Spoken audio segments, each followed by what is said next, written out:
ভাবি, এইসব কি বলছো তুমি? আর এরকম করে আনমনে হাঁটছো কেন? একটু হলেই তো তুমি পড়ে যেতে। আসলেই তো আমি লক্ষ্য করিনি, আর একটু হলেই তো আমি পড়ে যেতাম। আর এত দূর থেকে পড়ে গেলে আমি মারা যেতাম। আমরা দুজন কথা বলতেছিলাম, তখন আমি আবার ওনার চলে আসলেন আমাদের কাছে। দেরি হয়ে যাচ্ছে কিন্তু। আর আম্মু তোমাকে ডাকতেছে নাস্তা রেডি। তুমি চলে আসো তাড়াতাড়ি। নাকি তুমি সবকিছু ভুলে গেছো এখানে এসে? আসলেই তো আমি এখানে এসে সব কিছু ভুলে গেছি। আমার তো হসপিটালে যাওয়ার কথা ছিল, আর এখন আমি এখানে আড্ডা দিতেছি। অনেক দেরি হয়ে গেছে, ইস। তারপর তাড়াহুড়ো করে নিচে আসতে লাগলাম। আমার তাড়াহুড়ো থেকে ছুটকে একটু ভয় পেয়ে গেল।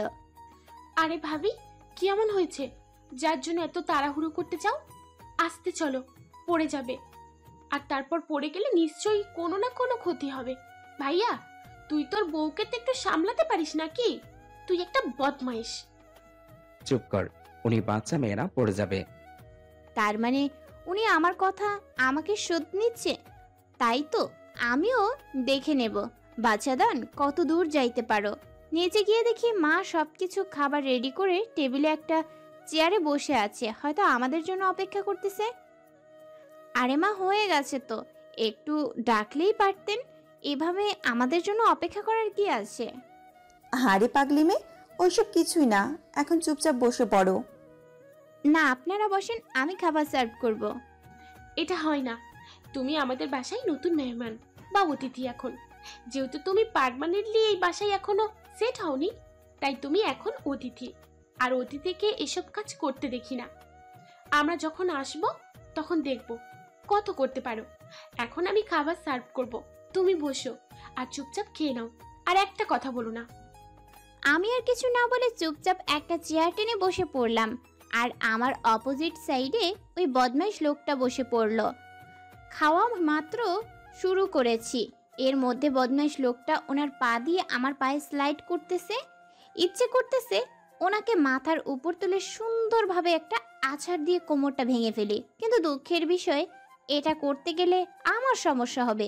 একে তো শক্তি নেই, আবার যদি কোমর ভেঙে যায় তাহলে আমাকে ওনার সেবা করতে হবে।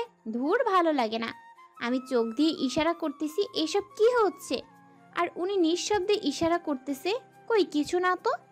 আমার খুব রাগ হচ্ছে, ইচ্ছে করতেছে খাবার টেবিল থেকে উঠে যাই, কিন্তু এখানে উঠতে পারবো না।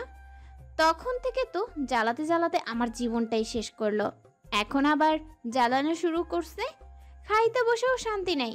তারপর কোনো রকম খাওয়াটা কমপ্লিট করে তাড়াহুড়ো করে চেয়ার থেকে উঠে পড়লাম।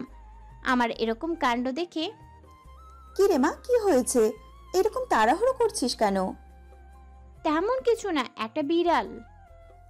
আরে মা, আমাদের বাড়িতে বিড়াল নেই, তাহলে খাবার টেবিলের নিচে কিভাবে বিড়াল আসবে? আমি ওনার দিকে তাকিয়ে দেখি উনি চোখ গরম করে তাকিয়ে আছে আমার দিকে। তার মানে বোঝাতে যাচ্ছে আমি যেন ওনাকে বিড়াল না বলি। মা, তাহলে ওটা কি হবে বিড়াল না হলে? ওইটা ছোটবেলায় অনেক বড় বিড়াল, তাই ওইটুকু তোমাকে ডিস্টার্ব করবে। তোমাকে মেনে নিতে হবে। কথাটা বলে ছুটকি মুখ টিপে টিপে হাসতে লাগলো।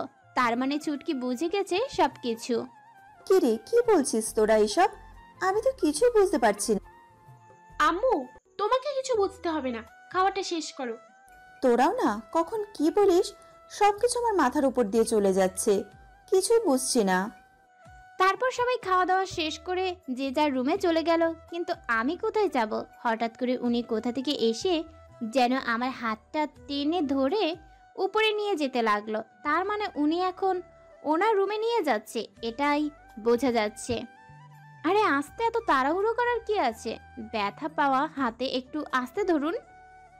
উনি কোনো কথা না বলে ঠিক আগের মতো আমাকে নিয়ে যাচ্ছে। বুঝলাম এখন হয়তো অনেক অনেক রেগে আছে, কারণ অনেক পচাইছি ওনাকে। তারপর সোজা উনি ওনার রুমে আমাকে নিয়ে গেলেন এবং রুমে নিয়ে গিয়ে আমাকে বিছানায় শুইয়ে দিয়ে দরজাটা বন্ধ করে দিলেন না। কি করতেছেন এসব? মাথায় কিছুই হইল নাকি? এতক্ষণ তো ঠিক ছিল, এখন আবার কি হলো? উনি কোনো কথা বলতেছে না, চুপচাপ আমার দিকে এক পা করে এগিয়ে আসতেছে। আর আমি বিছানা থেকে উঠে এক পা করে পিছিয়ে যেতে লাগলাম। আমি যতই পিছিয়ে যাচ্ছি উনি ততই এগিয়ে আসতেছে। আমি পিছিয়ে যেতে যেতে একসময় দেয়ালে আমার পিঠ ঠেকে গেল। আমি আর পেছাতে পারতেছি না, আর উনি আমার অল্প একটু সামনে। উনি এগিয়ে এসেছে, একদম আমার কাছাকাছি চলে এসেছে। যতটা কাছাকাছি চলে আসলে একে অন্যের হার্টবিটের শব্দ শোনা যায়। আমার দুই বাহু দুই পাশ দিয়ে উনি ওনার দুইটা হাত দেয়ালের সাথে মিশিয়ে লাগিয়ে রাখলেন, যাতে আমি নড়াচড়া করতে না পারি। আর ওনার মুখটা একদম আমার মুখের কাছাকাছি এনেছে, হয়তো অল্প একটু হলেই এক হয়ে যাবে। আমি ভয়ে চোখ বন্ধ করে নিয়েছি। হঠাৎ অনুভব করলাম ওনার নাক দিয়ে আমার নাকে ঘষাঘষি করতেছে। আমরা যেন অন্যরকম একটা অনুভূতি হতে লাগলো, কিন্তু অসহ্য লাগতেছে। আমার বুকে ধুকপুকানি অনেকটা বেড়ে গেছে। মনে হচ্ছে কোনো কাঠমিস্ত্রি তার হাতুড়ি দিয়ে আমার হার্টবিটে অনেক জোরে জোরে পিটাচ্ছে। আর অনেক জোরে জোরে নিঃশ্বাস নিতে লাগলাম। কেন জানি আস্তে নিঃশ্বাস নিতে পারতেছি না। আমি যতই যাচ্ছি স্বাভাবিক থাকার, কিন্তু পারতেছি না। হঠাৎ করে উনি আমাকে কোলে তুলে নিলেন। আমি অনেক শক্ত করে ওনার গলা জড়িয়ে ধরলাম। না জানি কখন কি করে বসে। প্লিজ এখন এরকম কিছু করবেন না, হসপিটালে যেতে হবে, আমাকে নামিয়ে দিন। ছোট বাচ্চাদের মতো লাফালাফি করতে লাগলাম। যদি আরেকবার লাফালাফি করো তো সোজা কোল থেকে ফেলে দিয়ে কোমর ভেঙে ফেলবো। তখন আর লাফালাফি করা তো দূরের কথা, হাঁটতেও পারবে না। এই না না, এসব কিছু করবেন না প্লিজ, এরকম কিছুই করবেন না। এখন হসপিটালে যেতে হবে, বোঝার চেষ্টা করুন, নিজেকে একটু শান্ত রাখুন। তুমি তো আমাকে শান্ত থাকতে দিচ্ছ না। এত কিউট কেন তুমি? এত কিউট কেন? তোমাকে দেখলে তোমার উপরে আলাদা একটা অনুভূতি জাগে।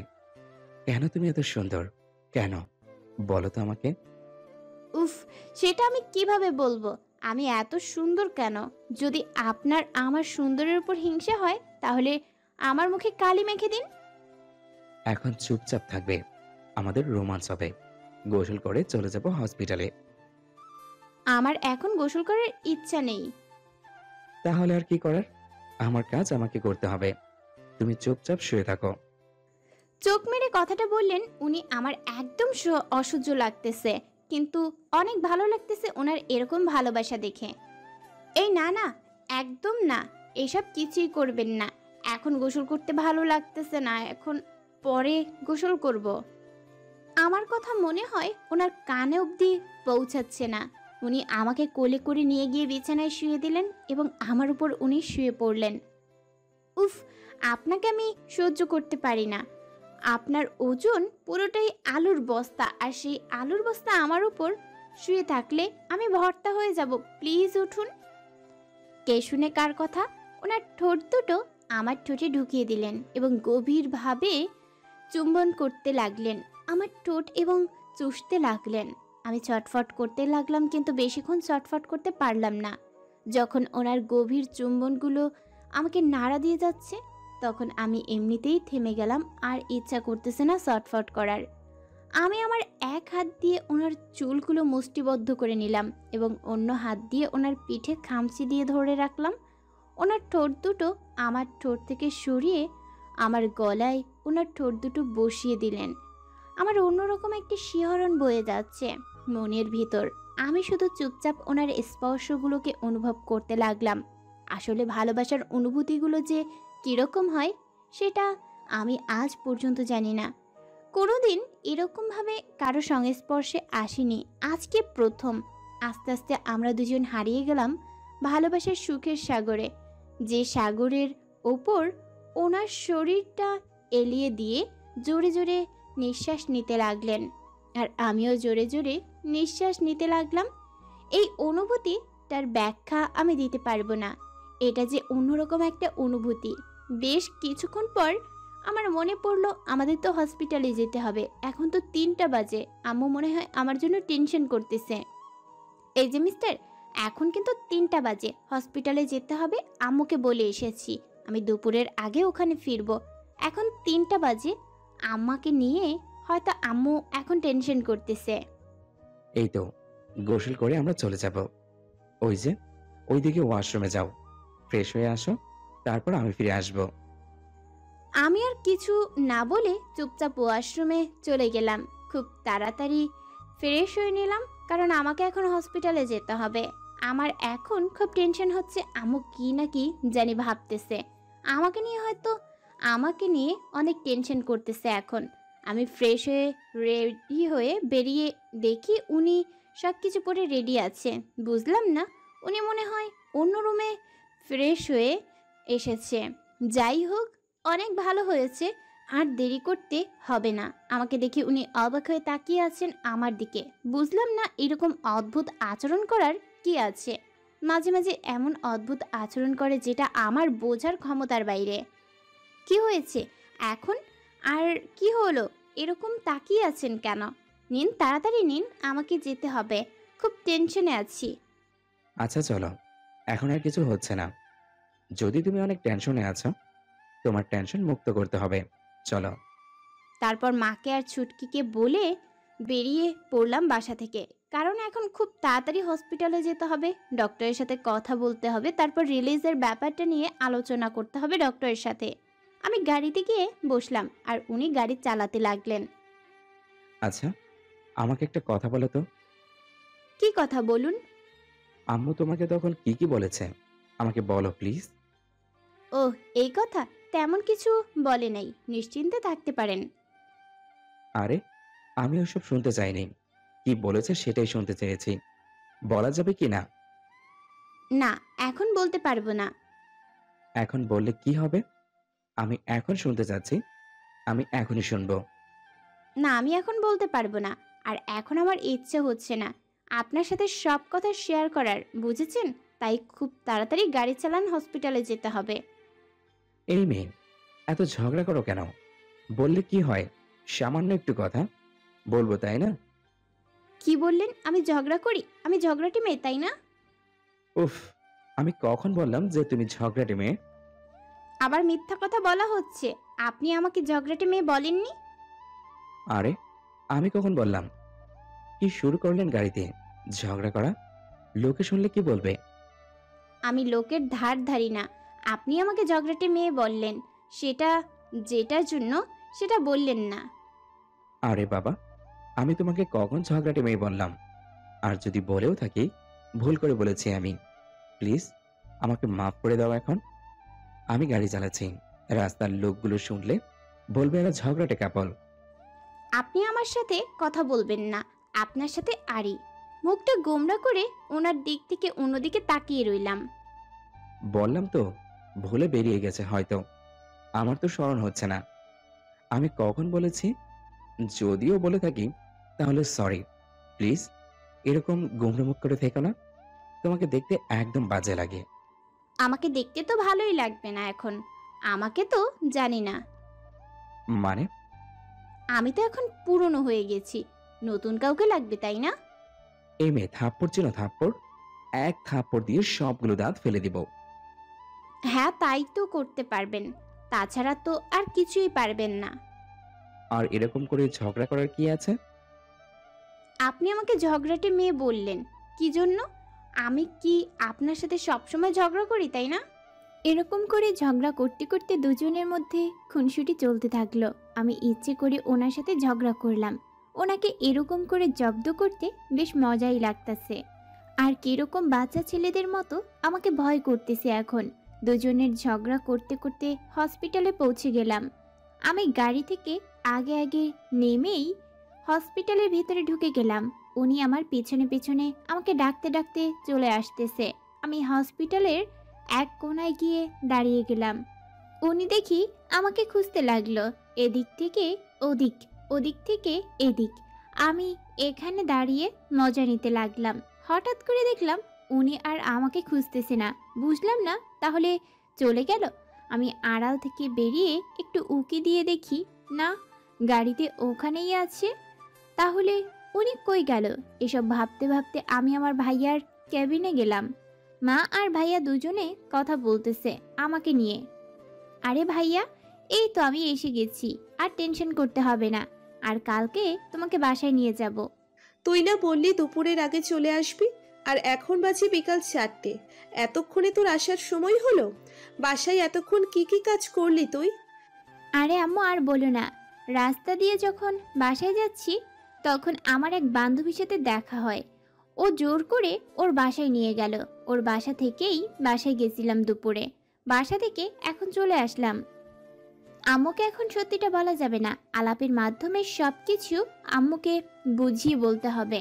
যা তো মা, ডক্টরের সাথে কথা বলে আয়, কালকে কি কি করতে হবে আমাদের। আচ্ছা আম্মু। তারপর আমি কেবিন থেকে বেরিয়ে ডক্টরের কেবিনে যেতে লাগলাম। ডক্টর কেবিন যেই প্রবেশ করব তখন একটা কথা আমার কানে চলে আসলো। আমি আর কেবিনের ভেতর প্রবেশ করলাম না, চুপচাপ ওখানে দাঁড়িয়ে শুনতে লাগলাম কথাগুলো। এগুলো আমি কি শুনতেছি? আমার নিজের কানকে বিশ্বাস করতে পারতেছি না। কেন হলো আমার সাথে এরকমটা? কেন কেন আপনি আমাকে দয়া দেখাচ্ছেন কেন? বলুন তো, আপনি আমার সাথে এরকম করতেছেন? আমি কি একটুও ভুল করেছি আপনার সাথে, যার কারণে আপনি সব সময় আমার এই রকম উপকার করেন বা ক্ষতি করেন? কেন? আমাকে দেখে অনেক হকচকিয়ে উঠলেন। মনে হয় ভাবতে পারেনি আমাকে এই সময় এখানে দেখবে। প্লিজ বলুন না কি এমন করেছি যার জন্য আপনি আমার সাথে এরকম করতেছেন? আমাকে এত দয়া দেখানোর কি আছে? প্লিজ না করো না, করো। আমি তোমাকে পরে সব বুঝিয়ে বলবো। এখন এটা হসপিটাল, এখানে প্লিজ সিন ক্রিয়েট করো না। আপনি আমার প্রশ্নের উত্তর দেন। আপনি কেন আমাকে এভাবে দয়া দেখাচ্ছেন? কেন আমাকে এভাবে স্বপ্ন দেখাচ্ছেন আপনি? দীপা, বোঝার চেষ্টা করো, এটা হসপিটাল, অন্য কিছু নয়। এখানে অনেক পেশেন্টের সমস্যা হবে তোমার এত জোরে জোরে কথা বলার কারণে। আর তুমি এভাবে কান্না করতেছো কেন? আমি অনেক জোরে জোরে কান্না করতে লাগলাম। এটা মেনে নিতে পারছি না কেন, সেটা আমি নিজেও জানি না। আমার বুক ফেটে কান্না বেরিয়ে আসতে চাচ্ছে। কেন আমার সাথে এরকমটা হয়? আমি কান্না করতে করতে দেয়ালের সাথে পিঠ ঠেকিয়ে আস্তে আস্তে বসে পড়লাম ফ্লোরে। আমার এই রকম অবস্থা দেখে উনি এগিয়ে আসলেন আমাকে তুলতে। উনি যেই আমার দুই বাহু ধরেছে, আমি ওনাকে এক ঝটকা দিয়ে একটা থাপ্পড় বসিয়ে দিলাম ওনার গালে। আপনি আর কখনো আমার সামনে আসবেন না। আমি চাই না আপনি আমার সাথে আর থাকুন। আমি চাই না আপনি আমার সামনে আসুন। আমি চাই না আপনি আমাকে দয়া দেখান। আমি চাই না, আমি কিচ্ছু চাই না। আমি শুধু এটা চাচ্ছি, এখন আপনি আমার চোখের সামনে থেকে চলে যান, নয়তো আমি কি করে বসবো সেটা আমি নিজেও জানি না। আমি অনেক জোরে জোরে কান্না করতে লাগলাম, আর কান্না করতে করতে ওনাকে অনেক কথা শুনিয়ে দিলাম। আমার মাথা খারাপ হয়ে গেছে, কি কি বলতেছি আমি নিজেও জানি না। আমার নিজের কন্ট্রোল হারিয়ে ফেলেছি। দেখো, হয়তো তুমি এটা মেনে নিতে পারতেছো না এখন। তোমাকে ঠান্ডা মাথায় বুঝতে হবে কোথাও বসে। আর এই নাও, পানি পান করে নাও, তাহলে তোমার রাগটা চলে যাবে। আমি গ্লাসটা হাতে নিয়ে ওনার মুখের উপর ছুঁড়ে মারলাম। ওনার কপালটা ফেটে রক্ত বের হতে লাগলো। এটা দেখে ডক্টর ওনাকে ধরতে আসলেন। উনি ডক্টরকে আসতে না করলেন, যাতে যেন ডক্টর ওনার গায়ে হাত না দেয়।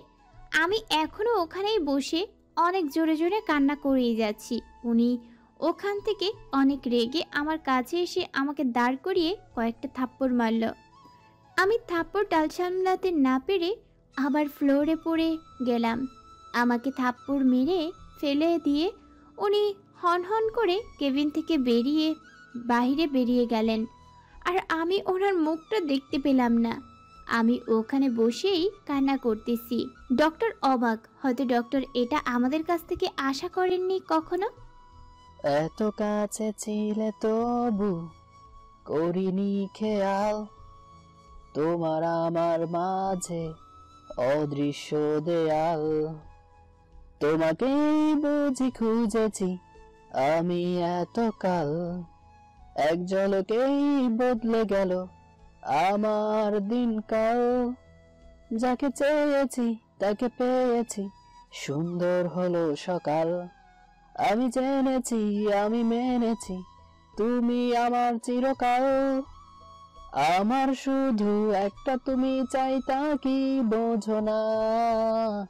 তুমিও আমাকে ছাড়া কিছু খোঁজো না। আমার শুধু একটা তুমি চাই, তা কি বোঝো না?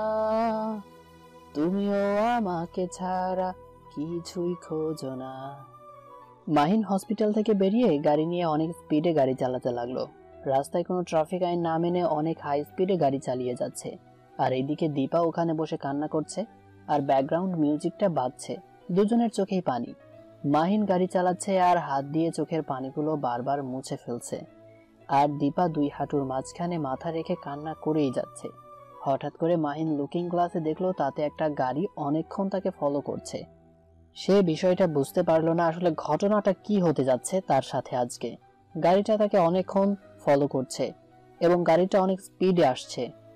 এক সময় মাহিনের গাড়িকে ক্রস করে মাহিনের গাড়ির সামনে গিয়ে দাঁড়ালো, যার ফলে মাহিন অনেক দ্রুত হার্ড ব্রেক করতে গেলে মাহিনের মাথায় বাড়ি লাগে আর গাড়িটা উল্টে যায়।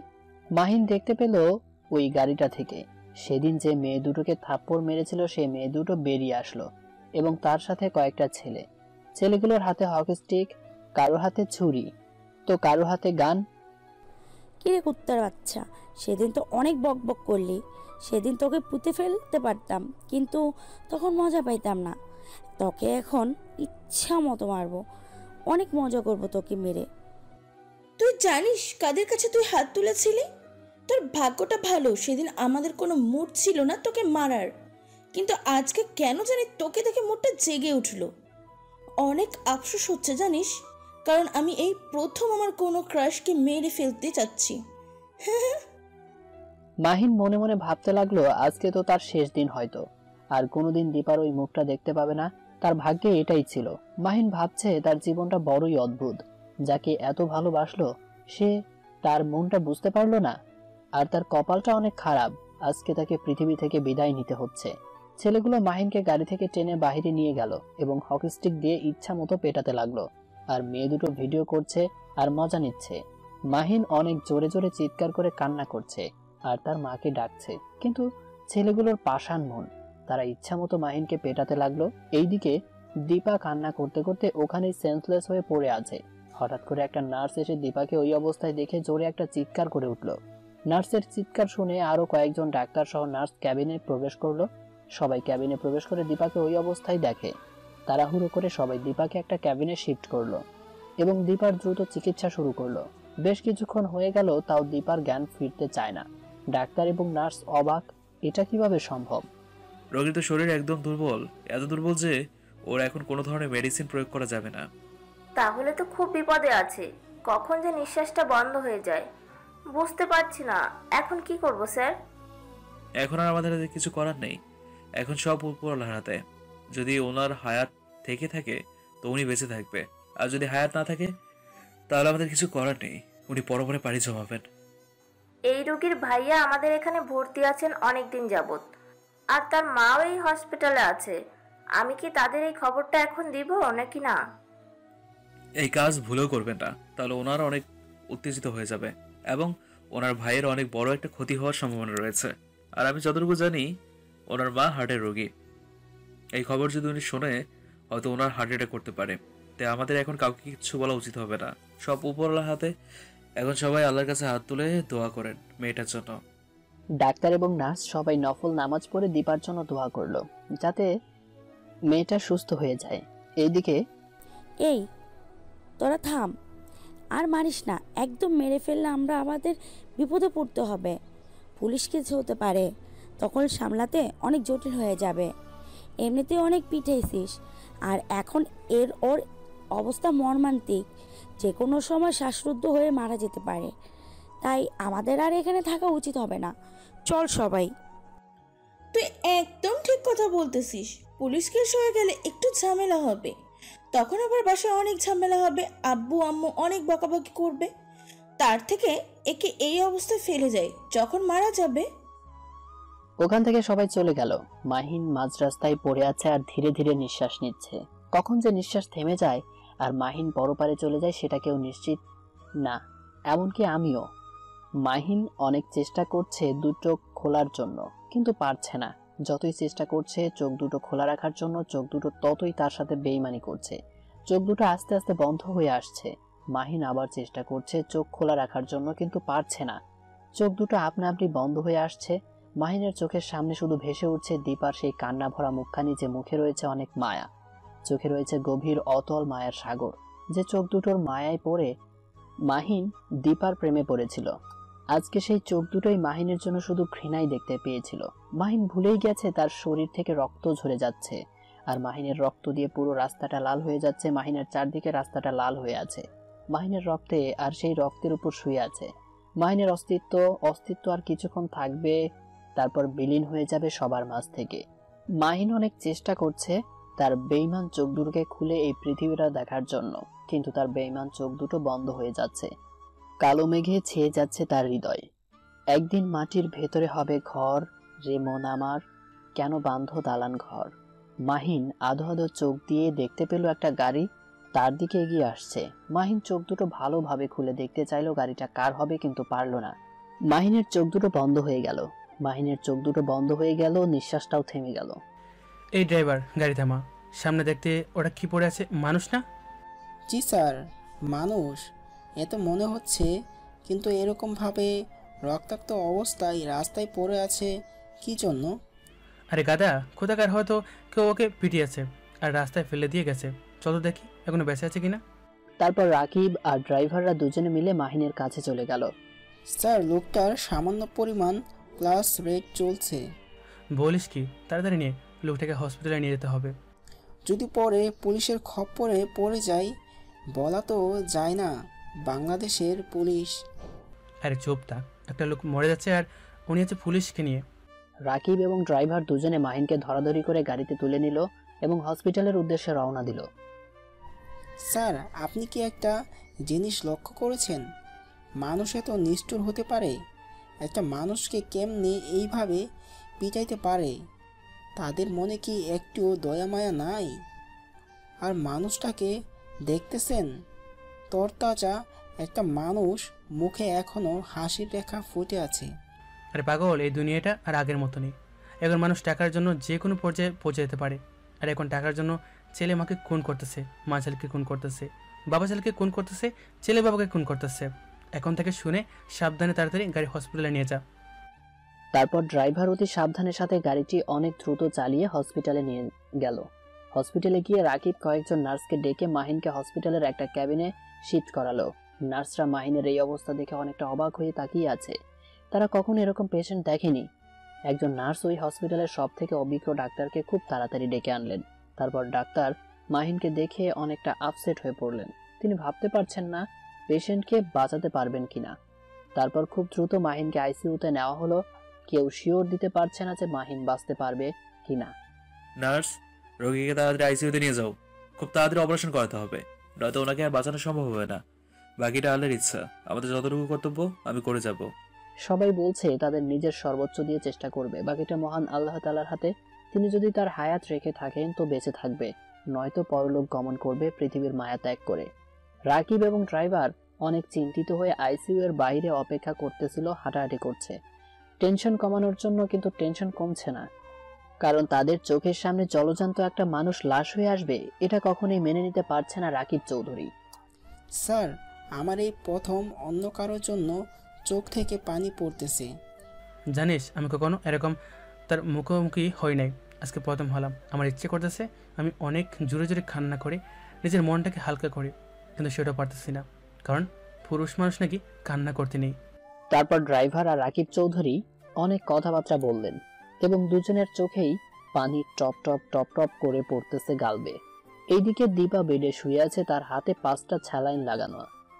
নার্স দীপার ক্যাবিনে বসে আছে। কখন কি হয় সেটা ডাক্তারকে জানানোর জন্য নার্সরা অনেক কান্না করেছে, কারণ এই মেয়েটা অনেক কষ্ট করেছে। নার্সরা সেটা ভালো করেই জানে, কারণ যেদিন এই মেয়েটা তার ভাইকে এই হসপিটালে নিয়ে এসেছিল সেদিন থেকেই নার্সরা দীপাকে চেনে। নার্সরা অনেক বিষয় নিয়ে কথা বলাবলি করতে লাগলো এবং আল্লাহর কাছে দোয়া করতে লাগলো যথেষ্ট মেয়েটা সুস্থভাবে ফিরে আসে এবং তার পরিবারের সাথে হাসি খুশি মুখে বাসায় ফিরে যেতে পারে। আপনারা সবাই জানতে চেয়েছিলেন যে কি এমন কথা শুনেছিল যার কারণে দীপা মাহিনের সাথে এরকম মিসবিহেভ করলো। আরে মাহিন বাবা যে, আসো আসো আসো। আসসালামু আলাইকুম আঙ্কেল, কেমন আছেন? ওয়ালাইকুম আসসালাম, আলহামদুলিল্লাহ ভালো আছি। তুমি কেমন আছো বাবা? আলহামদুলিল্লাহ অনেক ভালো আছি। হ্যাঁ, সেটা তোমার মুখ দেখেই বোঝা যাচ্ছে, তুমি অনেক হাসি খুশি আছো। আঙ্কেল, আপনার কাছে যে জন্য আসা, হ্যাঁ বাবা, বলো কিভাবে তোমাকে সাহায্য করতে পারি। আসলে আমি দীপাকে অনেক ভালোবাসি, অনেক, আমার নিজের থেকেও বেশি। আর আমাদের বিয়ের আগে হয়নি, বেশ কিছুদিন আগে হয়েছে। আমি আপনাকে মিথ্যা বলেছিলাম। কিন্তু কেন? তুমি কি আগে থেকে মেয়েটাকে ভালোবাসতে? আরে আঙ্কেল, না, হঠাৎ করে পরিচয়, হঠাৎ করে প্রেমে পড়ে যাওয়া, হঠাৎ করেই বিয়ে। তোমরা এখনকার ছেলে মেয়ে কখন কি করে বসো আমাদের চিন্তাধারা বাহিরে। এমন কিছু ভুল সিদ্ধান্ত নিও না যাতে দুজনকেই সারা জীবন কান্না করতে হয়। আঙ্কেল দোয়া করবেন এরকম যেন কোনো ভুল সিদ্ধান্ত আমি না নেই। আমি দীপাকে আমার নিজের থেকেও বেশি ভালোবাসি। আমি চাই আমার ভালোবাসা দিয়ে ওকে আগলে রাখতে। তাহলে কি তুমি মেয়েটাকে আগে দয়া করে টাকা দিয়েছিলে? জি আঙ্কেল, তাকে দয়া করেছিলাম আমি। আর দীপা সে সময় এসে দরজার সামনে উপস্থিত হয় যখন ডাক্তার কথা বলছিল আর মাহিন কথাটার উত্তর দিয়েছিল, যার ফলে দীপা মাহিনকে ভুল বুঝতে শুরু করে। তারপরে ঝগড়াটা তো আপনারা ভালো করেই জানেন। হঠাৎ দীপার ক্যাবিন থেকে একজন নার্স বেরিয়ে এসে ডক্টর ডক্টর বলে চিৎকার করতে লাগলো। নার্সের চিৎকার শুনে আরো কয়েকজন ডাক্তার সহ নার্স ক্যাবিনে প্রবেশ করলো। সবাইকে ক্যাবিনে প্রবেশ করে দীপাকে ওই অবস্থায় দেখে তাড়াহুড়ো করে। সবাই দীপাকে একটা ক্যাবিনে শিফট করালো এবং দীপার দ্রুত চিকিৎসা শুরু করলো। বেশ কিছুক্ষণ হয়ে গেল, তাও দীপার জ্ঞান ফিরতে চাই না। ডাক্তার এবং নার্স অবাক, এটা কিভাবে সম্ভব? কি হয়েছে? এভাবে যাচ্ছেন কি জন্য? এটা হসপিটাল, একটু আস্তে। এক্সট্রিমলি সরি, আসলে দীপা নামের যে পেশেন্ট আছে তার জ্ঞান ফিরে এসেছে। তা অবিশ্বাস্য কাহিনী। আরে কি আজব কথাবার্তা বলতেছেন? হ্যাঁ, আপনার কি মাথা ঠিক আছে? আপনি একটু আগে দেখে আসলাম, তার অবস্থা অনেক খারাপ, আর আপনি এখন বলতেছেন তার জ্ঞান ফিরে এসছে। এটা কিভাবে সম্ভব? আমিও তো সেটাই ভাবছি, এটা কিভাবে সম্ভব হতে পারে। তাই তো আমি আপনাদের ডাকার জন্য ছুটে এলাম। আর কি অদ্ভুত ধরনের কথা বলছে। চলুন তো দেখি কি অবস্থা। নার্স এবং ডক্টর দুজনেই দীপার ক্যাবিনে প্রবেশ করলো। ডক্টর ক্যাবিনে প্রবেশ করেই অবাক হয়ে তাকিয়ে আছে দীপার দিকে, কারণ তার লাইফে ফার্স্ট টাইম এরকম পেশেন্ট এত তাড়াতাড়ি সুস্থ হতে দেখলে। এটা কিভাবে হতে পারে? এরকম হতেই পারে না। একটা মানুষ এত তাড়াতাড়ি কিভাবে সুস্থ হতে পারে? কোনোভাবেই সুস্থ হতে পারে না। এটা একটা স্বাভাবিক মানুষের ক্ষেত্রে কখনো হতে পারে না। ডক্টর, কি হতে পারে না? আর আপনি কি আবল তাবল কথাবার্তা বলতেছেন? আমি তো সুস্থ মানুষ, আমি আবার অসুস্থ হলাম কবে? দীপার কথা শুনে ডক্টর যেন আকাশ থেকে মাটিতে এইমাত্র পড়লো। নার্স অবাক হয়ে দীপার মুখের দিকে তাকিয়ে আছে, মুখ হাঁ করে। আজব ব্যাপার, আপনারা এরকম ব্যবহার করতেছেন কেন? আর আমি এইভাবে শুয়ে আছি কেন? আর আমার ভাই তো একদম সুস্থ হয়েছে। আমি তো আপনার সাথে কথা বলতে যাচ্ছিলাম, তবে রিলিজ দিবেন সেই ব্যাপারটা নিয়ে। তাহলে আমি এখানে কিভাবে আসলাম? ডাক্তার এবং নার্স অবাকের উপর অবাক হচ্ছে। কি হচ্ছে তাদের সাথে? তারা কি আদৌ ঠিক আছে নাকি তারাই অসুস্থ, মেন্টালিটির সমস্যায় ভুগছে? ডক্টর, যাই হোক, আমি এখন আসি। আমার আম্মু হয়তো আমার জন্য টেনশন করতেছেন। ডক্টর আর নার্স কিছুই বললো না, দীপার চলে যাওয়ার দিকে তাকিয়ে আছে। তারা অবাক হচ্ছে, এটা কিভাবে হতে পারে? এত দুর্বলতার মানুষ এত তাড়াতাড়ি কিভাবে সুস্থ হয়ে উঠতে পারে? তাদের মাথায় ঢুকছে না। তারা শুধু এটাই ভাবছে। দীপাকে রুমে প্রবেশ করতে দেখে দীপার আম্মু বলল, আরে মা, তুই সেই কখন বেরিয়েছিস রুম থেকে, এখন রুমে আসার নাম হলো? আরে আম্মু, আর বলো না, আমার সাথে কি আজব আজব ঘটনা ঘটে যাচ্ছে। আজকে আবার আরেকজনের সাথে দেখা পেলাম, সে আমাকে এখানে নিয়ে গেল, সেখান থেকে আসলাম। তো ডক্টর কি বললো তোর ভাইকে কবে রিলিজ দিচ্ছে? আর আমরা কবে বাসায় যাচ্ছি? আর এখানে ভালো লাগতেছে না রে মা। আরে আম্মু, কালকে রিলিজ দিবে। আজকে রাতটা কোনো রকম থাকো, কালকে বাসায় যাব সবাই, তারপর বাসায় গিয়ে থাকবো, আর কখনো হসপিটালে আসতে হবে না আমাদের। তারপর মা মেয়ে অনেক গল্প করলো, তাদের হৃদয়ে জমে থাকা নানা ধরনের কথা। এইদিকে ডক্টর অপারেশন রুম থেকে বেরিয়ে আসতে দেখে রাকিব চৌধুরী ডক্টরের কাছে এগিয়ে গেলেন। ডক্টর, পেশেন্টের কি অবস্থা? টেনশন করার কিছুই নেই, টেনশন মুক্ত থাকতে পারেন। 72 ঘন্টার মধ্যে জ্ঞান ফিরে আসবে। আমরা আমাদের সর্বোচ্চ দিয়ে চেষ্টা করছি, বাকিটা আল্লাহ তাআলার হাতে। আমরা আশা করছি 72 ঘন্টার মধ্যে জ্ঞান ফিরে আসবে, আর যদি না আসে তাহলে কোমায় চলে যাবে। রাকিব চৌধুরী ডক্টরের মুখ থেকে এরকম কথা শুনে নির্বাক হয়ে গেলেন এবং মাথাটা নিচু করে আবার চেয়ারে গিয়ে বসে পড়লেন দুগালে হাত দিয়ে। স্যার, এত চিন্তা করবেন না তো, খুব তাড়াতাড়ি ওনার জ্ঞান ফিরে আসবে, দেখবেন। আমার মন বলতেছে উনি বেঁচে আসবেই। তোমার কথাই যেন সত্যি হয়। আপনাদের পেশেন্টকে কেবিনে পাঠিয়ে দেওয়া হয়েছে, চাইলে আপনারা দেখে আসতে পারেন তাকে। রাকিব চৌধুরী এবং তার ড্রাইভার দুজন মিলে মাহিনকে দেখতে গেলে ক্যাবিনে। তারপর মাহিনকে দেখে সেখান থেকে দুজনেই বেরিয়ে আসলো। রাকিব চৌধুরী ডক্টরের সাথে কিছুক্ষণ কথা বললেন মাহিনকে নিয়ে এবং ড্রাইভার সহ রাকিব চৌধুরী চলে গেলেন তাদের নিজের বাসায়, আর ডক্টরকে বলে গেলেন যদি জ্ঞান ফেরে তাদেরকে খবরটা জানাতে। এদিকে আরে আম্মু, একটা জিনিস খেয়াল করেছো? ভাইয়া বাসায় এখনো আসছে না, ব্যাপারটা কি? আরে তোর ভাইয়ের এখন নতুন বউ হয়েছে, তাকে তো একটু সময় দিতে হবে। এখন তো আর আমাদের সময় দেওয়ার মতো সময় ওর হাতে নেই, তাই এটা তোকে এখন মেনে নিতে হবে। তাই বলে কি বাসায় একবারও আসবে না? আমার মনটা না জানি কেমন করছে। ভুলেও কুক্ষণে কথা মুখে আনবি না। আমার ছেলে একদম ঠিক আছে যেখানে আছে, আর খুব তাড়াতাড়ি আমার কোলে ফিরে আসবে। তাও আমার মনটা না কেমন কেমন যেন করছে, ভাইজান মনে হয়। চুপ থাকবি? মনটা কেমন কেমন করছে? ভাইজান মনে হয়, একদম চুপ থাক, আর একটা কথাও বলবি না। চুপচাপ গিয়ে পড়তে বস, যা আমার চোখের সামনে থেকে এখন। ছুটকি আর কিছু না বলে চুপচাপ তার আম্মুর সামনে থেকে সরে গেল এবং রুমে গিয়ে তার ভাইকে ফোনে ট্রাই করতে লাগলো, কিন্তু ফোনটা তুলছে না। ছুটকি এভাবে কয়েকবার ট্রাই করলো, যখন ফোনে মাহিনকে পেল না চুপচাপ বিছানায় গিয়ে শুয়ে পড়লো। এদিকে আম্মু, আমি একটু বাহির থেকে আসতেছি, তুমি দাঁড়াও, আমি 5 মিনিটের ভিতরে আসতেছি। না, পরে 5 মিনিট 5 ঘন্টা হয়ে যাবে তোর। তার থেকে ভালো হবে তুই এখন আর রুম থেকে বেরোবি না তাহলে। আম্মু অনেকটা রাগী কণ্ঠে আমাকে কথাগুলো শুনিয়ে দিলেন। বুঝতে পারলাম আম্মু অনেকটা রেগে আছে, তাই চুপচাপ আমার ভাইয়ের বেডে বসে পড়লাম, কারণ এখন আম্মুর সাথে কথা বাড়ানো ঠিক হবে না, তাহলে সন্দেহ শুরু করে দিবে। কিন্তু আমার মন মানছে না, আমার মন বলতেছে উনি ভালো নেই। কেন যে তার সাথে ওরকম ব্যবহার করতে গেলাম, এখন নিজেই কষ্ট পাইতেছি। উফ, কি করতেছে এখন উনি! যে পরিমাণ রাগী মানুষ উনি, রাগের বশে নিজের কোনো ক্ষতি করে ফেলবে না তো আবার? উফ, আর কোনো কিছুই ভাবতে পারতেছি না, মাথাটা একদম ফেটে যাচ্ছে টেনশনে। সেদিনের মতো অনেক কষ্ট করে রাতটা পার করলাম, সকালে ভাইয়াকে নিয়ে বিজি হয়ে গেলাম। ভাইয়া রিলিজ নিয়ে ভাইয়াকে গাড়িতে করে বাসায় নিয়ে আসলাম। তারপর বাসার অনেক কাজকর্ম করলাম, এখন পর্যন্ত ওনার কথা আমার মনে পড়েনি। ওনার কথা মনে পড়তেই বুকে ধুকপুকানি বেড়ে গেল। আমার কেন জানি মনে হচ্ছে উনি এখন ভালো নেই। যদি ভালো থাকতো তাহলে সকালবেলা একবার হলেও আমাকে দেখার জন্য হসপিটালের গেটে গুড়গুড় করতো, কিন্তু একবারও তো দেখলাম না ওনাকে, বা ওনার গাড়ি, কিছুই তো দেখতে পেলাম না। না, আমি আপনাকে না দেখে থাকতে পারবো না, এখনই আমাকে বাসা থেকে বের হতে হবে। ওনার বাসায় যাব আমি। তারপর মায়ের চোখ ফাঁকি দিয়ে বাসা থেকে বেরিয়ে পড়লাম, উদ্দেশ্য ওনার বাড়ি। একটা রিক্সা ভাড়া করে ওনার বাসায় পৌঁছে গেলাম।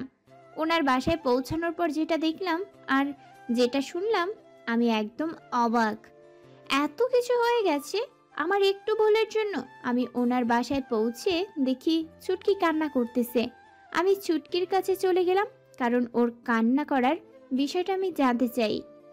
কি হয়েছে আপু, এভাবে কান্না করতেছো কেন? ভাইয়া গতকাল থেকে বাসায় আসছে না, আর আমি অনেকবার ফোনটা ট্রাই করলাম, ফোনটাও রিসিভ করছে না। আমি ছুটকির মুখ থেকে এই কথাটা শুনে কি বলবো ভেবে পাইতেছি না। আমার শরীর যেন স্তব্ধ হয়ে গেছে, আমি দুনিয়ার খেয়াল হারিয়ে ফেললাম। এইটা আমি কি শুনতেছি? আমি নিজের কানকে আমি নিজেই বিশ্বাস করতে পারতেছি না। তার মানে উনি কি আমার সাথে রাগ করে বাসা থেকে চলে গেছেন? ওনার আবার কিছু হয়নি তো? আচ্ছা, ছুটকি কান্না করার কি আছে, একটু পর চলে আসবে হয়তো, কোনো কাজে বেরিয়েছে তাই হয়তো ফোনটা তুলতে পারছি না, একটু পর ঠিকই দেখবে বাসায় চলে আসবে। ছুটকিকে সান্ত্বনা দিচ্ছি ঠিকই, কিন্তু আমার মনটাকে সান্ত্বনা দিতে পারছি না। নিজের চোখের পানি ছুটকির থেকে আড়াল করে রাখলাম, কারণ আমার চোখে পানি দেখলে ছুটকি আরো ভেঙে পড়বে। হ্যালো রাকিব চৌধুরী, আপনার পেশেন্টের জ্ঞান ফিরে এসেছে, আপনারা এসে তাকে নিয়ে যেতে পারেন। আমরা খুব শীঘ্রই হসপিটালে পৌঁছেছি। কথাটা বলে রাকিব চৌধুরী তার ড্রাইভারকে ডাক দিলেন। ড্রাইভার সহ রাকিব চৌধুরী হসপিটালে চলে আসলেন। রাকিব চৌধুরী ও তার ড্রাইভার দুজনেই মাহিনের ক্যাবিনে প্রবেশ করলো। হ্যালো ইয়াং ম্যান, এখন কেমন বোধ হচ্ছে? এই তো ভাইয়া, অনেকটাই ভালো। আচ্ছা, তাহলে তোমার বাসার ঠিকানা বলো, তোমার বাসায় তোমাকে নিয়ে যাচ্ছি। আপনাকে আমি কি বলে ধন্যবাদ দেব? হয়তো আপনি না থাকলে আমি আর এই দুনিয়াতে বেঁচে থাকতে পারতাম না। হয়তো এতদিন আমার পরকালে চলে যেতে হতো। মহান আল্লাহ তাআলা তোমার হায়াত রেখেছে, তাই আমি সেখানে ঠিক সময় উপস্থিত হয়েছি। জি ভাইয়া, হয়তো আল্লাহ তাআলা আমার এত তাড়াতাড়ি মৃত্যু লেখেনি। ওকে চলো, গাড়িতে বসে সব কথা হবে তোমার বাসা যেতে যেতে।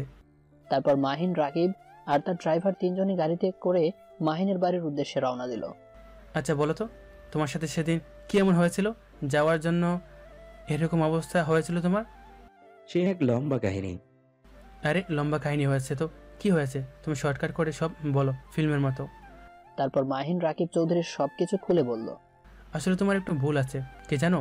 তোমার রাগটা হতে যুক্ত, আর তুমি তোমার রাগটা কন্ট্রোল করতে পারো না। রাগ কখনো কারো জীবনের শান্তি বয়ে আনে না, দুঃখ ছাড়া। তাই তুমি তোমার রাগকে যত কন্ট্রোল করতে পারবে, তোমার জীবনটা তত শান্তিময় হয়ে উঠবে।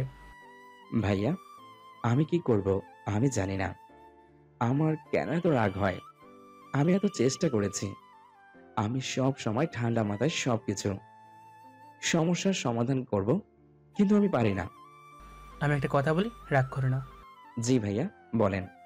আসলে এই সময় তোমার একজন জীবনসঙ্গী দরকার, যার সাথে তুমি সব কিছু শেয়ার করতে পারবা। যত রাগ অভিমান জমা আছে তোমার মনের মধ্যে সব কিছু তার সাথে শেয়ার করো, দেখবে তোমার জীবনটা আর তোমার রাগ অভিমান সব কিছু হালকা হয়ে যাবে। তার সাথে তুমি সবসময় হাসি খুশি থাকো এবং তাকে সবসময় হাসি খুশিতে রাখো, তাহলে দেখবে তোমার জীবনে সব থেকে মূল্যবান উপহার তুমি পাবে, আর সেটা হলো সুন্দর একটা জীবন।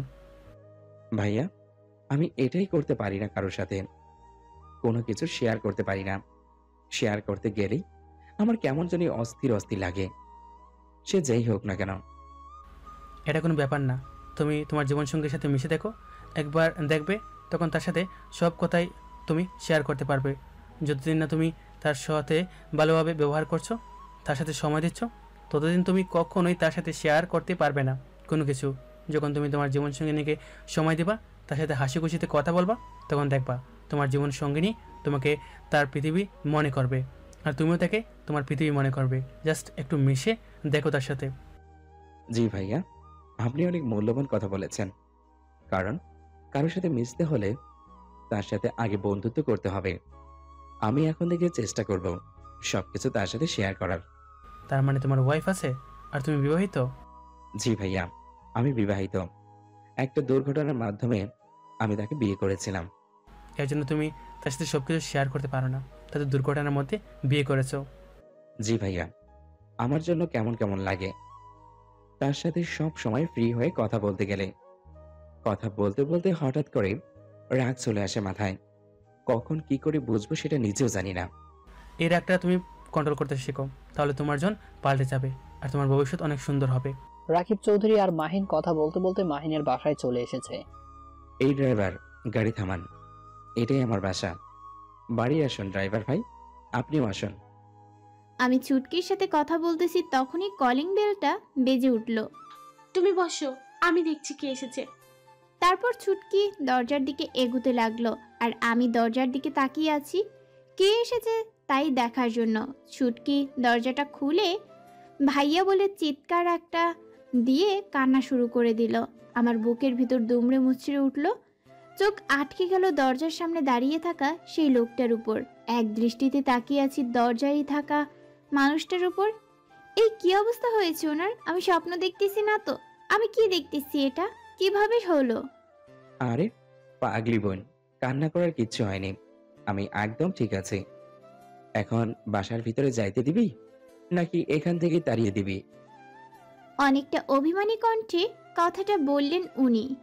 বদমাইশ কোথাকার, আমি কি বলেছি তোকে এখান থেকে তাড়িয়ে দেব? আয় ভেতরে আয় বলছি, তোকে আর কোনো দিনও বাসার বাইরে যেতে বলবো না। উফ, এত জোরে কেউ কথা বলে? আমার মাথায় লাগতেছে তো, আস্তে কথা বল। ও সরি ভাইয়া। ওনাদের বসতে দে আর চা নাস্তার ব্যবস্থা কর। আমি শুধু ওনার দিকে তাকিয়ে আছি। মাথায় ব্যান্ডেজ করা, হাতে ব্যান্ডেজ করা, বুকে ব্যান্ডেজ করা, পায়ে ব্যান্ডেজ করা, ভালো মতো হাঁটতে পারতেছে না, খুঁড়িয়ে খুঁড়িয়ে আসতেছে। ওনাকে এই অবস্থায় দেখে আমার বুকের ভিতর হাহাকার শুরু হয়ে গেল। উনি নিশ্চিত আমার উপর রাগ করে গাড়ি অনেক স্পিডে চালিয়েছে, হয়তো কোনো অ্যাক্সিডেন্ট করেছে। ছুটকির সাথে কথা বলতে বলতে উনি হঠাৎ আমার দিকে তাকালেন। আমার দিকে কিছুক্ষণ তাকিয়ে থেকে আমার দিক থেকে চোখটা সরিয়ে নিলেন। আমার চোখ দিয়ে পানি টুপটুপ করে পড়তেছে গড়িয়ে। ছুটকি, তুই ওনাদের আপ্যায়ন কর, আমি রুমে যাচ্ছি। একটু বিশ্রাম নিতে হবে, না হলে মাথাটা ব্যথা করা শুরু করবে। তারপর উনি একা উপরে উঠতে যাচ্ছিলেন, কিন্তু পাচ্ছেন না। আমি উঠে গিয়ে ওনার হাত ধরে উপরে নিয়ে যেতে চাইলাম। আমি একাই যেতে পারবো, কারো সাহায্যের দরকার হবে না। বুঝতে পারলাম অনেকটা অভিমান এবং তার সাথে অনেকটা রাগ জমে আছে আমার উপর। এখন কোনো কথা হচ্ছে না, আমি যেটা করতেছি করতে দেন, নয়তো এখান থেকে ফেলে দিয়ে একদম জমের বাড়ি পাঠিয়ে দিব। একটুকুও অধিকার খাটানোর চেষ্টা করবেন না, তাহলে কিন্তু খারাপ হয়ে যাবে।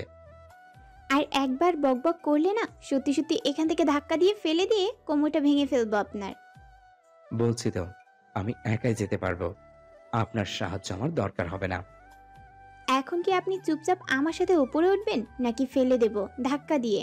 আর একটা কথা বললে সত্যি সত্যি ধাক্কা দেব। আমার কিন্তু এখন রাগ উঠতেছে প্রচুর, কান্না করতেছি আর ওনার সাথে ঝগড়া করতেছি। তারপর উনি আর আমার সাথে কোনো কথা বললেন না, আর তর্ক করলাম না। আমি ওনাকে উপরে নিয়ে গেলাম ওনার রুমে, আর আস্তে আস্তে ধরে বিছানায় শুয়ে দিলাম। ওনার পা থেকে জুতো জোড়া খুলে ফেললাম।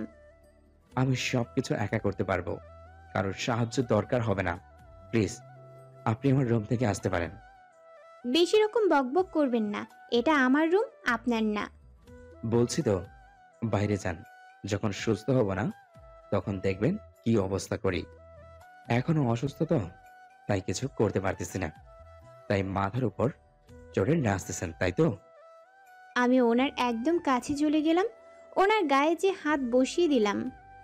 আর একটা বার যদি উল্টাপাল্টা কোনো কিছু কথা শুনি আমি না, তাহলে গলা টিপে একদম মেরে ফেলবো। মানা করেছে কে? মেরে ফেলুন, সমস্যা কই? বুঝতে পারলাম পাহাড় সমান অভিমান জমে আছে আমার উপর। আল্লাহ, কতদিন এভাবে আল্লাহই ভালো জানে।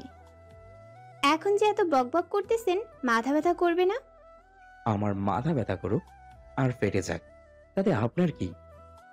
এইবার কিন্তু আমি সত্যি সত্যি আপনাকে খুন করে ফেলবো। আমার কিন্তু প্রচুর পরিমাণ রাগ উঠে যাচ্ছে মাথায়।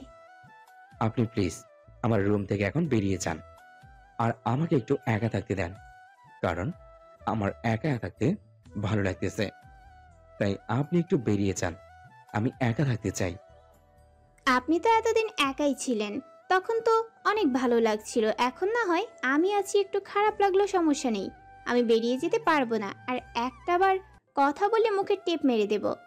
আর একটা কথা স্পষ্টভাবে মনে রাখবেন, এটা এখন রুম আপনার একার নয়, এটা আমার রুমের প্রতিটা জিনিসের সমান অধিকার আমার আছে, এমনকি আপনার উপর। তারপর দেখলাম উনি মাথায় হাত দিয়ে ওনার মাথাটা চেপে ধরে আছে। বুঝতে পারলাম মাথাটা হয়তো অনেক ব্যথা করতেছে। ওনাকে এত করে বললাম যে এখন কোনো কথা বলার দরকার নেই, আর উনি ইচ্ছা মতো আমার সাথে ঝগড়া করতে লাগলেন। ঝগড়াটি কোথাকার? আমি গিয়ে ওনার মাথার পাশে বসে পড়লাম। আমি বিছানায় উঠে বসলাম এবং ওনার মাথাটা আমার কোলে তুলে নিলাম। আমার হাত দিয়ে আস্তে আস্তে ওনার মাথাটা টিপে দিতে লাগলাম। এত আধিক্যতা দেখাতে হবে না, আপনি এখান থেকে চলে যেতে পারেন। সন্ধ্যা হয়ে আসতেছে, আপনার বাসায় আপনার জন্য টেনশন করবে। সেটা নিয়ে আপনার ভাবতে হবে না, আগে নিজেরটা ভাবুন। হয়তো ওনার মাথাটা প্রচুর পরিমাণ ব্যথা করতেছে, তাই আর কোনো কথা না বলে চোখ দুটো বন্ধ করে শুয়ে রইলেন। আর আমি আস্তে আস্তে ওনার মাথাটা টিপে দিতে লাগলাম। ওনার এই অবস্থা দেখে আমার খুব কষ্ট হচ্ছে। আজকে আমার জন্য ওনার এই অবস্থা। সেদিন যদি আমি ওনার সাথে ওই রকম ব্যবহার না করতাম, তাহলে হয়তো আজকে এরকম দিন আমার সামনে আসতো না। আমি এক দৃষ্টিতে ওনার মুখের দিকে তাকিয়ে আছি। ওর মুখটা কেমন জানি হয়ে গেছে ফ্যাকাশে। ওনাকে আমি এই অবস্থায় দেখতে পারছি না। আমি আস্তে আস্তে ওনার বুকে হাত দিলাম। বুকে হাত দিতেই উনি উহ শব্দ করে উঠলেন। বুঝতে পারলাম বুকে অনেক ব্যথা এখনো আসছে। আমার চোখের দিকে তাকিয়ে দেখলাম উনি মিটমিট করে চোখ দুটো খুললেন আর আমার দিকে তাকিয়ে রইলেন।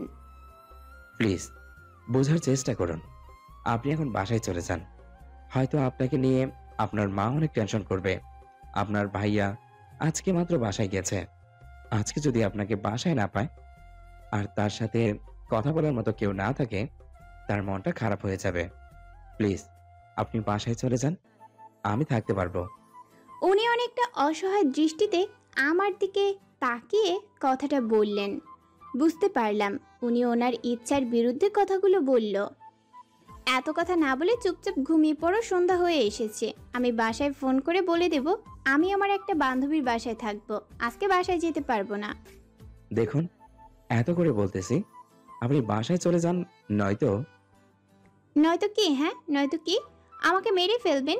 ওকে, আমি চাকু এনে দিচ্ছি, আপনি আস্তে করে আমার গলায় ওটা বসিয়ে দেন, আমি চিরতরে হারিয়ে যাই এই পৃথিবীর বুক থেকে।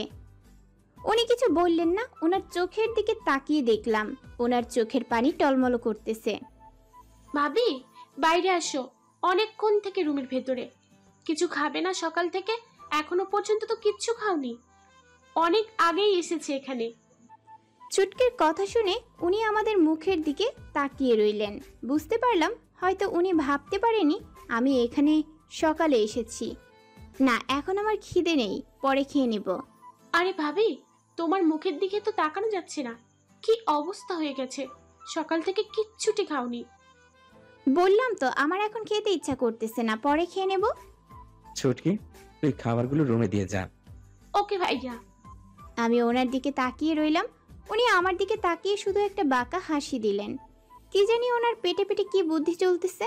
ওনার বুদ্ধি তো আমি ধরতে পারি না, এতদিন ধরে ধরতে পারিনি, আর আজকে পারবো? আমি আগেই ভেবে নিয়েছি উনি মনে মনে কি ভাবনা ভাববে, সেটা আমার পক্ষে বোঝা সম্ভব না। আপনি খাবার রুমে দিয়ে যেতে বললেন কেন? আমার খিদে লেগেছে, আমি খাবো।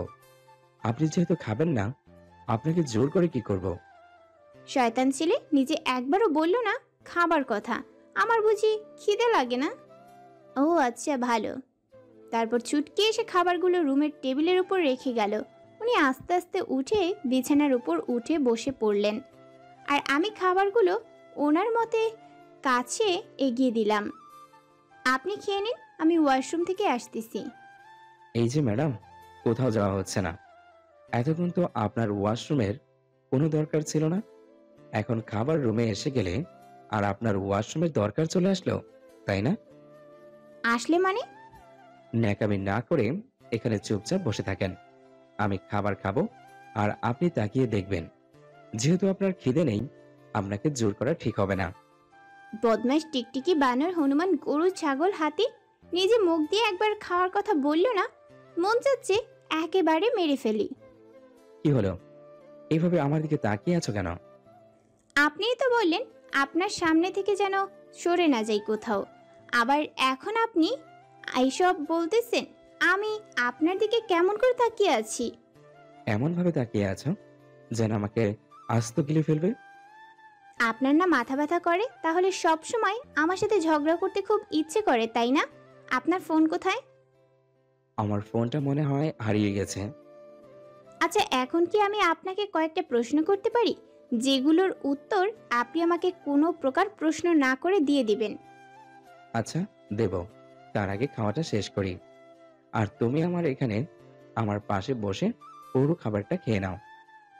না, আমি খাবো না, আমার খিদে নেই। দেখো, তোমার মুখ দেখে বোঝা যাচ্ছে তোমার অনেক খিদে পেয়েছে। প্লিজ, খাবারের উপর রাগ করে থাকতে নেই, কিছু খেয়ে নাও, না হলে রাতে অসুস্থ হয়ে যাবা। আমি অসুস্থ হয়ে গেলে তাতে কার কি যায় আসে? কার কি আসে যায় সেটা আমি জানি না, কিন্তু আমি শুধু এটাই জানি এখন তুমি আমার সাথে খাবার খাবে, আর অন্য কোনো কথা হচ্ছে না। না, আমার খিদে নেই, আমি খাবো না।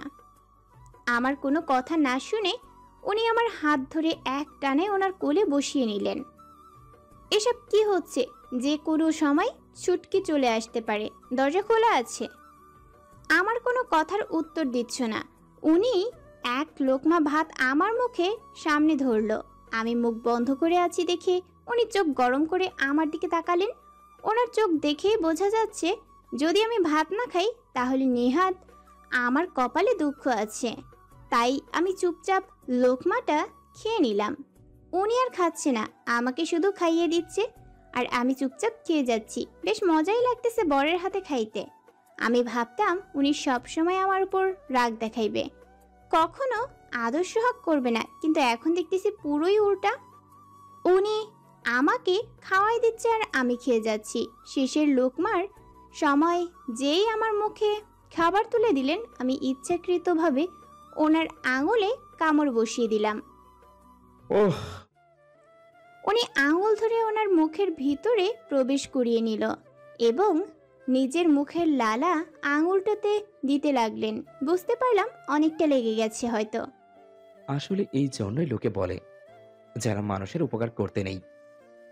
এতগুলো ভাত খেয়ে নিলাম আর তখন থেকে বলে যাচ্ছ যে খিদে নেই খিদে নেই। তাহলে এই ভাতগুলো কি বিড়ালের পেটে গেল? এই যে মিস্টার, নিজের মুখটা সামলে সব সময় কথা বলবেন। বিড়ালকে? হ্যাঁ, বিড়ালকে। এখনই যে বলল যে খিদে নেই, আর একটু পর দেখলাম আমার খাবারটা নিজেই সাবার করে দিল সেই বিড়াল। খাইয়ে দিয়ে এখন আবার কথা শোনানো হচ্ছে, তাই না? ইচ্ছে করতেছে খাট থেকে ফেলে দিয়ে একদম কোমরটা ভেঙে ফেলে দিই। ভেবে দেখো, শেষে কিন্তু তোমাকেই সেবা করতে হবে। তুমি যেটা ইচ্ছে করতে পারো। আপনার কোমর ভেঙে ফেলে দিয়ে আমি অন্য একজনের সাথে বিয়ে করব গিয়ে, তখন দেখব কে সেবা করে। কি বললে? আরেকবার বলো শুনি।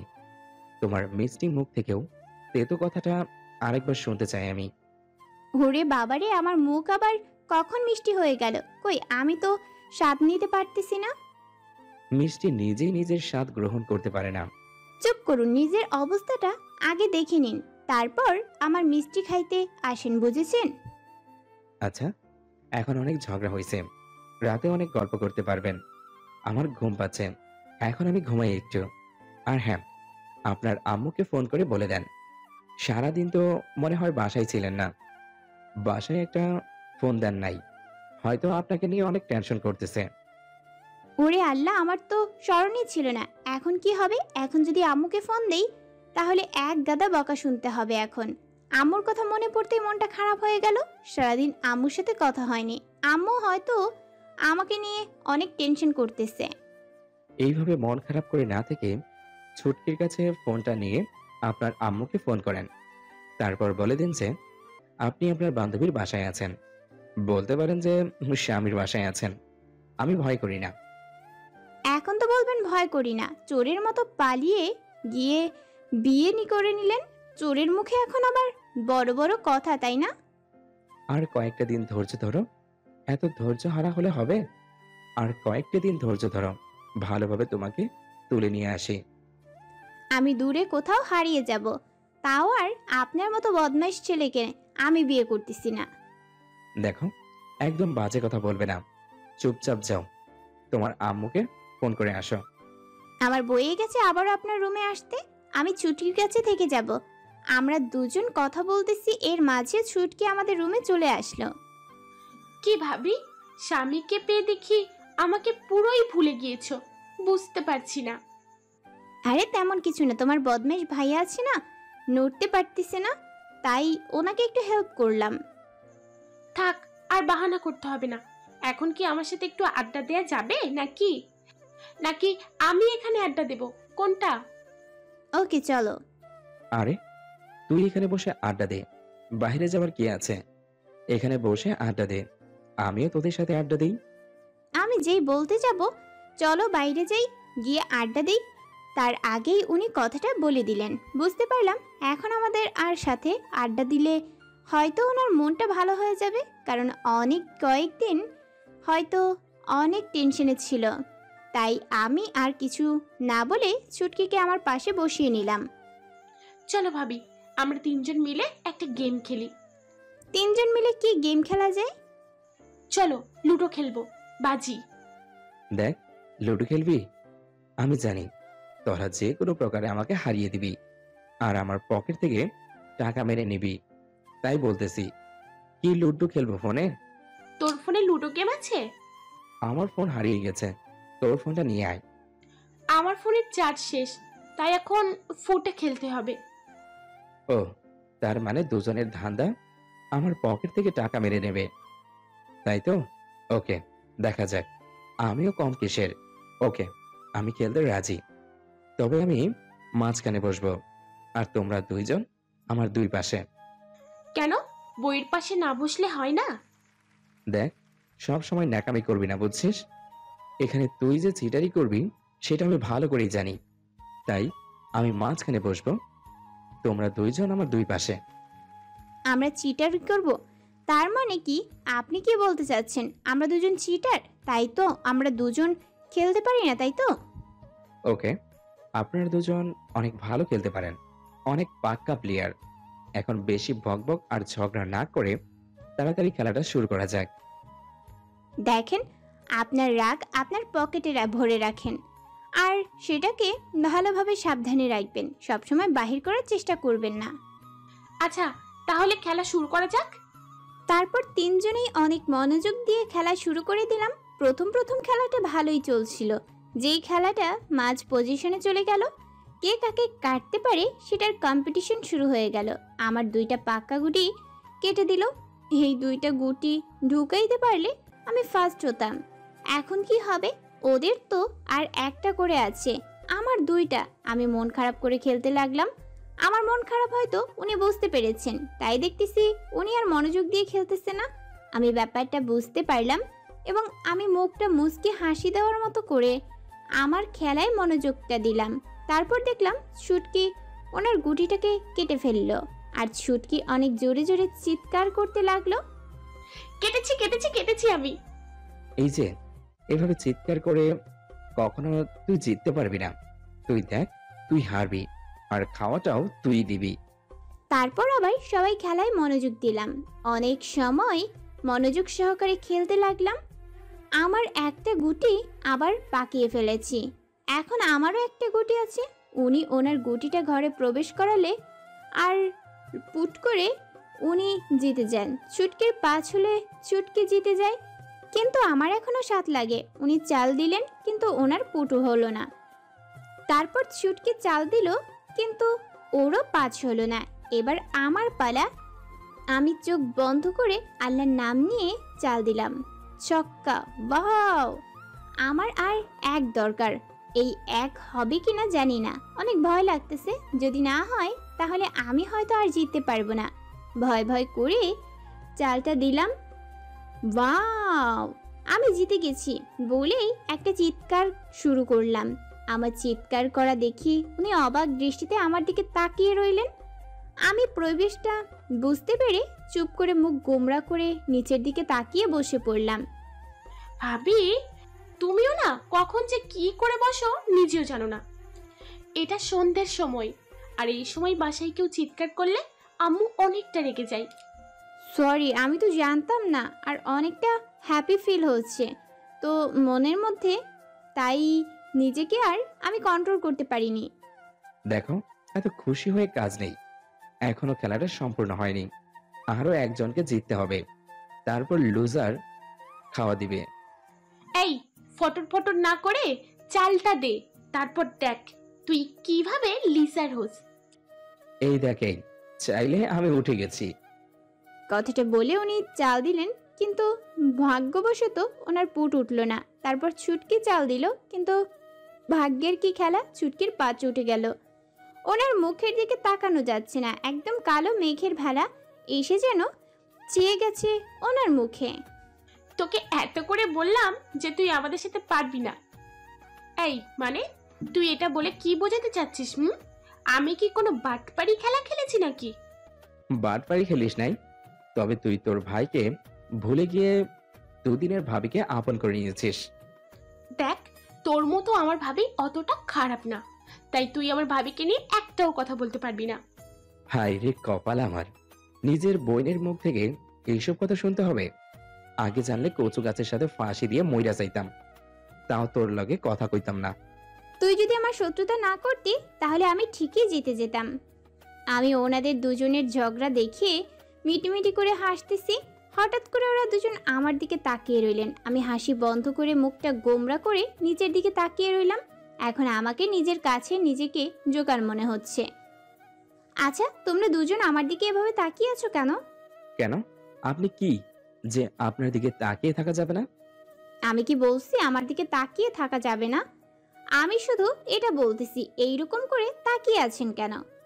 আমরা আবার কেমন করে তাকিয়ে আছি? আমরা তো আমাদের মতো তাকিয়ে আছি। ওকে, তোমরা দুজন ঝগড়া করো, আমি গিয়ে ঘুমিয়ে পড়ি, অনেক রাত হয়ে গেল। ওকে, যা তাহলে। তারপর ছুটকি চলে যেতে লাগলো, আর আমি ছুটকির পিছনে পিছনে যেতে ধরলেই উনি আমার ওনার টেনে ধরলেন। আমি ঘুরে ওনার দিকে তাকিয়ে ভ্রু দিয়ে ইশারা করলাম কি হয়েছে। কই, কিচ্ছু হয়নি তো। কিন্তু তুমি যাচ্ছ কোথায়?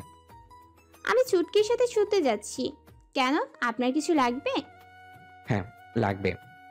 আমি অবাক হয়ে তাকিয়ে রইলাম, এখন ওনার আবার কি লাগবে? জি বলুন, কি লাগবে? আমার মাথাটা একটু ব্যথা করতেছে, একটু টিপে দিবা? উফ, এই মানুষটা এত বাহানা জানে। আমি নিজেই ওনার কাছে গিয়ে বসে পড়লাম। ওকে, শুয়ে পড়ুন। উনি আমার কোলে মাথা দিয়ে শুয়ে পড়লেন। আমি এখন খুব ভালো করেই বোঝাতে পারছি সব তার বাহানা ছিল। উফ, থাক, আর মাথা টিপা লাগবে না। এখন শুয়ে পড়েন, অনেক রাত হয়ে গেছে। বেশি রাত হলে আবার তোমার শরীর খারাপ করবে, তখন আবার দুজনেই অসুস্থ হয়ে পড়বো, কেউ কারোর সেবা করতে পারবো না। একদম ন্যাকামি করবে না, বুঝেছেন? আমার রাত জাগা অভ্যাস আছে। আর আপনি ন্যাকামি না করে শুয়ে পড়ুন আর ঘুমিয়ে পড়ুন তাড়াতাড়ি। কেন, আমি জেগে থাকলে কি তোমার সমস্যা হয়? আচ্ছা, তুমি আমাকে সত্যি করে বলো তো, তুমি কি সত্যি আমাকে কখনো মেনে নিবে না? সারা জীবন কি আমরা এরকম করেই থাকবো, নাকি আমাদের একটা সুন্দর সংসার হবে, সুন্দর 2-4টা বেবি হবে? আমি এখন এইসব নিয়ে কোনো কথা বলতে চাচ্ছি না। আপনি সুস্থ হয়ে ওঠেন, তারপর এইসব নিয়ে কথা বলা হবে। না, আমি এক্ষুনি উত্তর নেব, আর সেটা তুমি আমাকে দেবে। অনেক রাত হয়ে গেছে। আম্মু এসে যদি আমাদের মাঝে এরকম কথাবার্তা শুনতে থাকে তাহলে খারাপ ভাববে। তাই বলতেছি, এখন ঝগড়া করা ঠিক হবে না। সকালে এসব নিয়ে কথা বলবো। আমি এসব নিয়ে কথা বলতে ধরলেই তুমি যে কোনো একটা অজুহাত দেখিয়ে কথাগুলো কাটিয়ে যাও। আমি শুনতে চাই, সমস্যা কি তোমার? আমার কোনো সমস্যা নেই, আপনি আগে সুস্থ হয়ে ওঠেন। এখন আমার মাথায় শুধু একটাই টেনশন, আপনি কবে সুস্থ হবেন তাই বলতেছি। এখন কোনো ধরনের কথা বলবেন না, আরও উত্তেজিত হবেন না। আপনি যদি এখন উত্তেজিত হয়ে যান, তাহলে মাথায় টেনশন নেন, তাহলে আপনার যে কোনো একটা দুর্ঘটনা ঘটে যেতে পারে। সেটা আমরা মেনে নিতে কষ্ট হবে অনেক। আমি চাচ্ছি আপনি এখন ঘুমিয়ে পড়েন আর নিজেকে একটু সুস্থ করে তুলতে সাহায্য করুন। উনি চুপচাপ চোখ বন্ধ করে ঘুমানোর চেষ্টা করলেন। ওনার এই অবস্থা দেখে আমি একটু স্বস্তির নিঃশ্বাস ফেললাম। আস্তে আস্তে হয়তো অনেক ঘুমিয়ে পড়লেন। ওনার ঘুমন্ত মুখটা একদম বাচ্চাদের মতো লাগতেছে। আমি আধা শোয়া হয়ে বিছানার উপর গা এলিয়ে দিয়ে আছি। চোখ দুটো অনেক মায়াবী, মুখের উপর আটকে আছে, এখন থেকে সরতে চাচ্ছে না। এই জন্যই তো বলি, নিজের চোখকে পরের মায়ায় পড়ে যায়। বেঈমান চোখ নিজের খেয়ে নিজের সব কিছু আর অন্যের জন্য কান্না করে। আমি হঠাৎ করে ওনার বুকের দিকে ঝুঁকে গেলাম। নিজেও জানি না কেন আমার মাঝে এরকম হচ্ছে। আমি আস্তে আস্তে ওনার কাছে চলে যাচ্ছি। আমি ওনার এতটা কাছে চলে এসেছি যে কোনো আর নিঃশ্বাসের আওয়াজটা আমার কানে বাজতেছে। আমার হার্টবিটে কেউ মনে হচ্ছে হাতুড়ি পিটাচ্ছে। আমি আলতো করে আমার ঠোঁট দুটো ওনার কপালে বসিয়ে দিলাম। কয়েক সেকেন্ড ধরে রেখে সরে আসলাম। চুপচাপ ওনার গায়ে কাঁথাটা টেনে দিয়ে আমিও কাঁথার ভিতরে শুয়ে পড়লাম। মাথাটা আলতো করে ওনার বুকের মাঝে নিয়ে গেলাম। আমার চোখ দুটো বন্ধ করে নিলাম। আমার এখন মনে হচ্ছে পৃথিবীর সব থেকে সেরা জায়গা আমার এইটা। আমি যদি এই জায়গায় থাকি তো আমাকে এখান থেকে কেউ কোথাও নিয়ে যেতে পারবে না। আসলে মেয়েদের সব থেকে আস্থা ভরসার স্থান হলো তাদের স্বামীর বুক। নিজে নিজে অনুভব করতে লাগলাম আসলে স্বামীর সুখটা কোথায়। ওনার বুকে শুয়ে থাকতে থাকতে যে কখন ঘুমিয়ে গেছি সেটা নিজেও জানি না। সকালে ঘুম ভাঙলো পাখির মিষ্টি শব্দ শুনে। চোখ দুটো খুলে দেখি সকালের রৌদ্র মামা মিষ্টি আওয়াল ছড়িয়ে দিচ্ছে সারা পৃথিবী। বাহ, ওনার ঘর থেকে তো সকালের অনুভূতিটা অনেক সুন্দর হয়। আমি বিছানা থেকে উঠে জানালা থেকে পর্দার একটু ফাঁক করলাম, আর ফাঁক করতেই মিষ্টি রোদের আলোর ঝিলিক মেরে ওনার মুখের ওপর গেল। উনি গা মোড়ামুড়ি দিলেন আমি হয়তো ভাবলাম উনি উঠে যাবে, কিন্তু না, আবার ঘুমিয়ে পড়লেন। ওনার আবার ঘুমিয়ে যাওয়ার দৃশ্য দেখে আমার কেন জানি খুব রাগ হচ্ছে। অসুস্থ মানুষ একটু তাড়াতাড়ি ঘুম থেকে উঠবে, নাস্তা করবে, তাড়াতাড়ি সুস্থ হবে, তা না করে উল্টোটা হচ্ছে।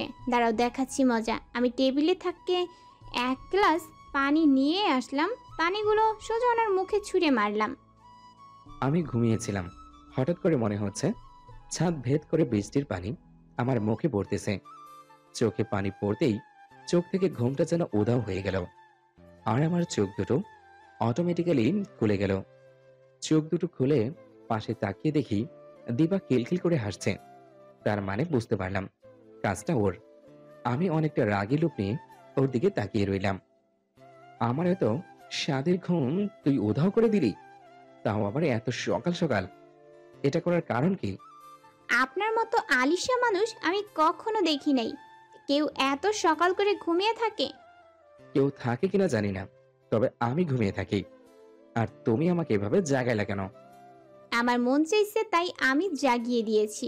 আপনার মন চাচ্ছে ঝগড়া করতে, কিন্তু আমার এখন ঝগড়া করার কোনো ইচ্ছা নাই। সকাল হয়ে গেছে, এখন আমি একটু বাইরে যাই, দেখি বাইরের পরিবেশটা কিরকম। বাহিরে যাই? হ্যাঁ, বাহিরে যাই মানে কি? আমাকে সকাল সকাল ঘুম থেকে তুলে এখন আপনি বাহিরে যাবেন, আর আমি একা রুমে থেকে কি করব? হাতের বৃদ্ধাঙ্গুলটা আছে না, মুখে নিয়ে ললিপপের মতো করে চুষতে থাকেন। আমি বাইরে থেকে ঘুরে বেরিয়ে আসতেছি। এত বড় সাহস তোমার? তুমি আমাকে এইভাবে বলো? ওকে, সুস্থ হতে দাও, তারপর তোমার উপর আমি এসব রিভেঞ্জ নেব। আমি মুখ ভেংসি দিয়ে বেরিয়ে আসলাম রুম থেকে। উফ, আর কতদিন যে লাগবে সুস্থ হতে? সুস্থ আগে হয়ে নেই, তারপর দেখব তুমি কত দূর যাইতে পারো আর আমি কত দূর যাইতে পারি। আমি বাইরে বেরিয়ে দেখি ছুটকি রুম থেকে বেরিয়ে আসতেছে। কি ভাবি, এত তাড়াতাড়ি ঘুম ভেঙে গেল? আমি প্রতিদিন এরকম সকাল সকাল ঘুম থেকে উঠে পড়ি। প্রতিদিনের রাত আর আজকের রাতটা কি এক ভাবি? দেখো, সকাল সকাল ফাজলামো শুরু করবা না। এখন চলো নিচে যাই আর আম্মুকে একটু সাহায্য করি। আচ্ছা, তবে পরে কিন্তু সব বলতে হবে। কি বলবো? অনেকটা অবাক হয়ে ছুটকির মুখের দিকে তাকিয়ে রইলাম। দেখো, আমাকে বাসায় যেতে হবে। কাল রাত থেকে আমি বাসায় নেই, আর কাল সারা দিন বাসায় ছিলাম না। আমাকে নিয়ে অনেক টেনশন করতেছে আম্মু। তোমাকে অন্য একদিন সব বলবো। এত সকাল সকাল তুমি বাসায় চলে যাবে? এটা হতে পারে না। আমাকে বাসায় যেতে হবে, না হলে আম্মু আমাকে ভুল বুঝবে, তখন আবার সব কিছু উল্টাপাল্টা হয়ে যাবে। চুটকির সাথে কথা শেষ করে নিচে নেমে দেখি শাশুড়ি মা নিচে বসে আছে। আম্মু, আজকে আমি বাসায় যাই। গতকাল রাত থেকে বাসায় নেই। আম্মু অনেক টেনশন করতেছে। আম্মুকে না বলে চলে এসেছি এখানে। সে কি কথা? তাই বলে কিছু না খেয়ে চলে যাবে? এটা হতে পারে না, অন্তত নাস্তা করে যাও। আজকের জন্য মাফ করবেন, আজকে কিছু খেতে পারবো না। আমাকে এখন বাসায় যেতে হবে। তাই বলে তুমি আমার বাড়ির পুত্রবধূ হয়ে একাই যাবে? এটা হতে পারে না। আম্মু, আমার কোনো প্রবলেম হবে না, আমি যেতে পারবো। আচ্ছা তুমি যাও, আমি ড্রাইভারকে বলে দিচ্ছি তোমাকে নামিয়ে দিয়ে আসতে।